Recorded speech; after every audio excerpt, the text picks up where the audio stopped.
So, hi everyone! Samahan nyo kaming mag-grocery para sa mga kakainin namin ngayong weekends dahil nga medyo nagtitipid tayo guys kasi may sa ating bahay serye. So, panoorin nyo yon dahil sa bahay. So, kailangang luto-luto muna dito sa bahay. So, itong magiging pamimili namin or budget namin guys, hindi ko naman sasabihin na applicable siya sa lahat. Kasi syempre kung nagtitipid sasabihin ng iba, pwede namang magdalata ka na lang. So kami since dito kami sa Makati, yung mabibili namin sa grocery store, sa Walter Mart, and sa palengke, yung isi-share namin sa inyo. So, samahan nyo kami. So, ayan, papunta na kami sa Walter Mart. Par kami. So, nandito kami sa Jollibee, guys. Magla-lunch muna kami ng light. Mix and match muna na light lang bago mamili kasi So, here's our food. Sulit talaga guys kapag may mix and match. Burger, steak, and fries. Diba? Tapos mini sundae lang. Nag-add lang ako. Super budget friendly lang.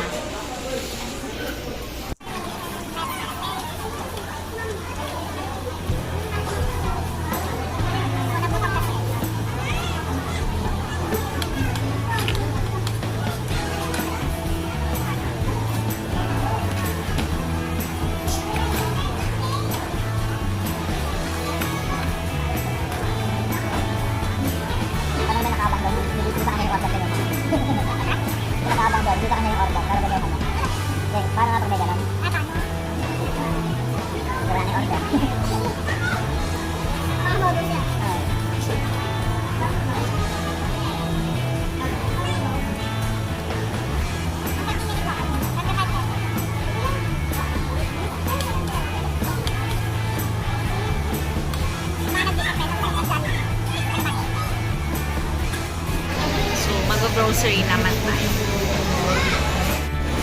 So, let's get the cart. Kahit konti lang yung bibilhin, iba-basket natin. Iba-basket na lang pagbabayad, pero cart ngayon. So, let's choose yung mga ganyang mga tipid packs, guys. Diba? So far, ito naman ang cart. Hindi rin nawawala yung chichirya namin. Dahil mahilig kami mag-chichirya.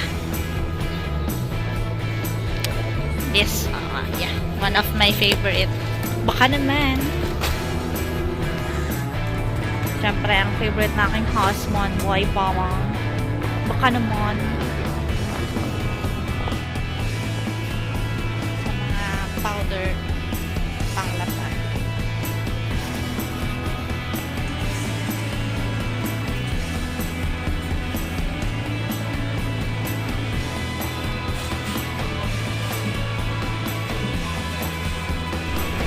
So, yung nagastos nga pala namin sa Walter Mart ay 1,100 plus.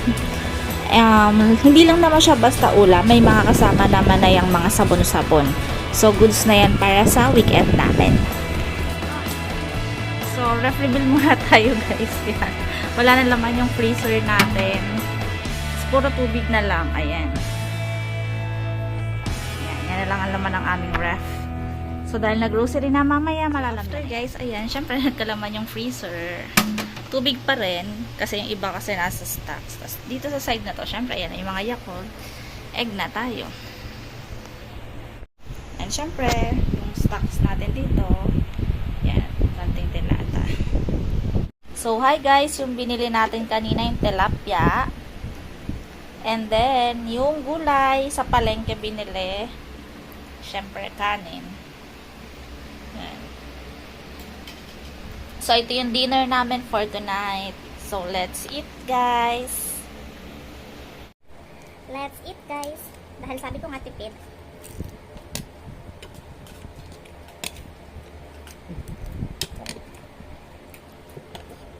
Meron pa kaming toyo mansi. Alam nyo, guys, medyo nag-worry kaming magbili ng baboy. Kasi diba sa African swine fever. Nung binili namin ngayon chicken, isda, hanggang bukas. Gulay.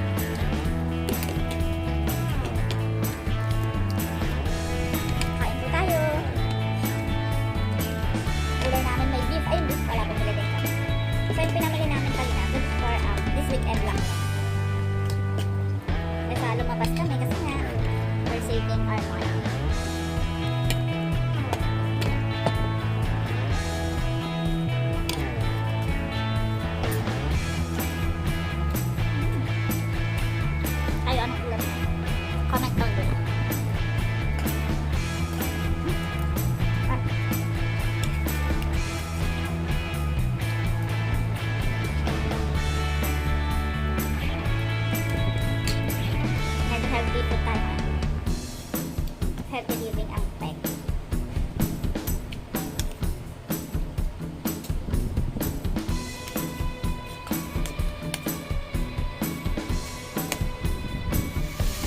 So, for our breakfast ngayong Sunday, sopas naman yung iluluto ko. Ako naman yung magluluto since kahapon ang nagluto ay yung husband ko kagabi, yung pinakita ko. So, ayan. So, ako, ginigisa ko rin muna yung macaroni. Minsan, matripan kong igisa o kaya minsan palamputin muna siya. Pero madalas, iginigisa ko muna siya. And then, ayan, chicken yung lahok niya. So, nalagay ko na yung gulay. Actually guys, yung gulay, yung nabibili sa palengke na mixed veggies na. Kasi mas mapapamahal pa kami kung bibili pa kami ng bukod-bukod diba? So, lagay na natin yung manggatas. Gusto kasi namin ng asawa ko manggatas.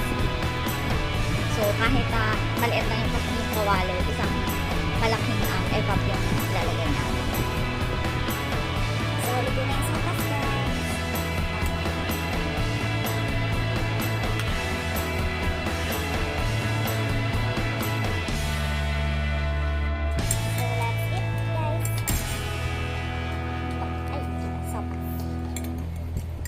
From after cooking, eating naman. And then coffee. Sarap ng sopas kasi magatas. At nasa Makati kami, pag morning, masarap magsopas.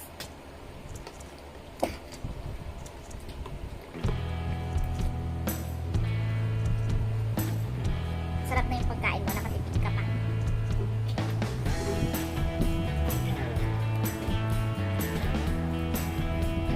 Ng breakfast.